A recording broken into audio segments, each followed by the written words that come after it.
is the border of Egypt, and on the other side of that section of the Red Sea in those days was the land of Midian, the land that Moses actually fled to and caught up with who became his father-in-law, Jethro. He looked after his flocks, and of course he married one of his daughters, Zipporah, and he was there for 40 years in that land of Midian. Well, this day, around 3,461 years ago, was the day that they actually crossed over and through those great walls of water into Arabia.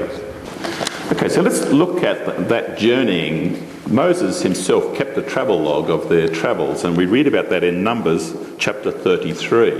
And we'll also learn some interesting things and reflect upon some interesting things as we look at this brief travel log from Moses.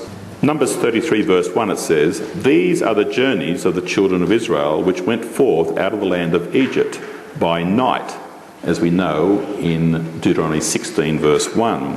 "They went out with their armies under the hand of Moses and Aaron." And verse 2 of Numbers 33, "And Moses wrote their goings out according to their journeys by the commandment of the Lord, and these are their journeys according to their goings out." In verse 3, "And they departed from Ramesses in the first month, on the 15th day of the month. On the morrow, after the Passover, the children of Israel went out with a high hand in the sight of all the Egyptians." So as we covered before, they kept the Passover at the beginning.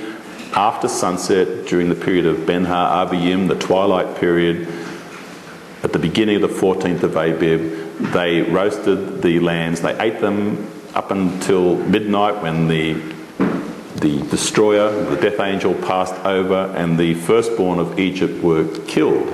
And then, of course, they had to stay in their homes until Boker,